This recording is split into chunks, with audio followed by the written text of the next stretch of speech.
एक छोटे से गांव में एक साधु का आगमन हुआ। वह साधु दूर दूर तक अपनी सादगी और ज्ञान के लिए मशहूर था। उसका चेहरा शांत और आंखें गहरी थीं, जैसे किसी अनदेखे सत्य को देखती हो। गांव में उस समय लोग अपनी जिंदगी की उलझनों में डूबे हुए थे। कोई अपने खेत की फसल को लेकर परेशान था, कोई अपनी गरीबी से हारा हुआ था, तो कोई अपने परिवार की छोटी मोटी बातों से दुखी था। हर किसी की अपनी एक कहानी थी और हर कहानी में दुख का एक रंग जरूर था। साधु ने गांव के बीच में एक पुराने बरगद के पेड़ के नीचे अपनी चटाई बिछाई और चुपचाप बैठ गया। उसने किसी से कुछ नहीं कहा, बस अपनी आंखें बंद करके ध्यान में लीन हो गया। गांव के लोग उसे देखने लगे। कुछ ने उसकी सादगी पर हंसी उड़ाई, कुछ ने उसे पागल समझा, तो कुछ उसके पास जाकर बैठ गए। साधु ने किसी की परवाह नहीं की। वह बस अपनी जगह पर बैठा रहा, जैसे उसे दुनिया की कोई फिक्र ही न हो। धीरे धीरे उसकी शांति लोगों को खींचने लगी। एक दिन गांव का एक नौजवान, जिसका नाम रामू था, उसके पास गया। रामू की जिंदगी में सब कुछ ठीक नहीं था। उसकी फसल बरसात में बर्बाद हो गई थी और उसका छोटा सा परिवार भूखा था।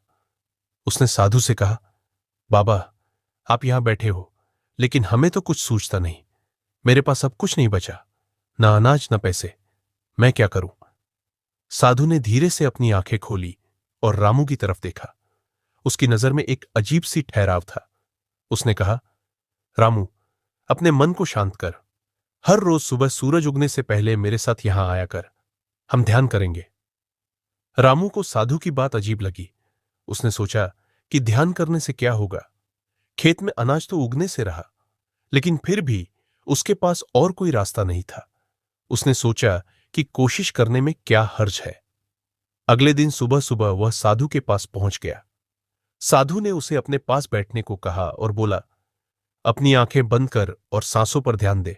जो भी विचार आए उन्हें आने दे, बस देखते रह। रामू ने वैसा ही किया। शुरू में उसका मन इधर उधर भागता रहा। उसे खेत की याद आई, बच्चों की भूख की चिंता सताने लगी, लेकिन साधु की आवाज उसे बार बार सांसों की तरफ खींच लाती। कुछ देर बाद रामू को एक अजीब सा सुकून मिलने लगा। उसे लगा जैसे उसका मन हल्का हो गया हो। उस दिन वह घर लौटा तो उसे कुछ अलग सा महसूस हुआ। उसकी परेशानियां कम नहीं हुई थीं, लेकिन अब वह उन्हें अलग ढंग से देखने लगा था। उसने सोचा कि शायद साधु की बात में कुछ दम है। उसने हर रोज साधु के साथ ध्यान करना शुरू कर दिया। कुछ दिनों बाद गांव के और लोग भी साधु के पास आने लगे। कोई अपनी परेशानी लेकर आता, तो कोई बस साधु की शांति को देखने। साधु सबसे एक ही बात कहता, अपने मन को शांत करो। जब मन शांत होगा तो रास्ता अपने आप दिखेगा। गांव की एक औरत, जिसका नाम कमला था, साधु के पास आई। कमला का बेटा बीमार था और उसके पास दवा के पैसे नहीं थे। उसने साधु से रोते हुए कहा, मेरे बेटे को बचा लो बाबा, मेरे पास कुछ नहीं है। साधु ने उसे भी ध्यान करने को कहा। कमला को गुस्सा आया। उसने कहा, ध्यान से क्या होगा? मुझे पैसे चाहिए, दवा चाहिए। साधु मुस्कुराया और बोला, जब मन शांत होगा तुझे समझ आएगा कि क्या करना है।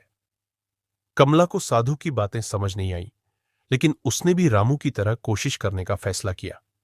वह हर रोज सुबह साधु के साथ बैठने लगी। एक दिन ध्यान करते करते उसे एक विचार आया। उसने सोचा कि क्यों ना वह अपने घर में रखे पुराने बर्तनों को बेच दे। उसने ऐसा ही किया। उन बर्तनों के बदले उसे कुछ पैसे मिले और उसने अपने बेटे की दवा खरीद ली। धीरे धीरे उसका बेटा ठीक होने लगा। कमला को लगा कि साधु की बात में जादू है। उसने साधु से कहा, आपने तो मेरे बेटे की जान बचा दी। साधु ने हंसते हुए कहा, मैंने कुछ नहीं किया। तूने अपने मन को शांत किया और रास्ता तुझे खुद मिल गया। रामू की जिंदगी में भी बदलाव आने लगे। एक दिन ध्यान करते वक्त उसे एक विचार आया कि क्यों ना वह अपने खेत में कुछ अलग तरह की फसल उगाए। उसने अपने पड़ोसी से कुछ बीज उधार लिए और एक छोटे से टुकड़े में नई फसल बो दी। कुछ महीनों बाद उसकी मेहनत रंग लाई। उसकी फसल अच्छी हुई और बाजार में अच्छे दामों में बिकी। रामू ने उन पैसों से अपने परिवार का पेट भरा और धीरे धीरे अपने कर्ज भी चुकाने लगा। उसने साधु से कहा, बाबा, आपने मेरी जिंदगी बदल दी। साधु ने फिर वही बात दोहराई, मैंने कुछ नहीं किया। तूने अपने मन को शांत किया और रास्ता तुझे खुद मिल गया। गांव में साधु की बातें अब फैलने लगी थीं।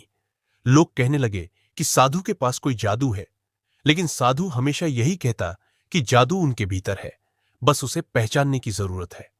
एक दिन गांव का एक अमीर सेठ साधु के पास आया। सेठ के पास पैसे तो बहुत थे, लेकिन उसे चैन नहीं था। वह हर वक्त इस बात से डरता था कि कोई उसका धन चुरा लेगा। उसने साधु से कहा, मेरे पास सब कुछ है, फिर भी मैं खुश नहीं हूं। मुझे हर वक्त डर लगता है।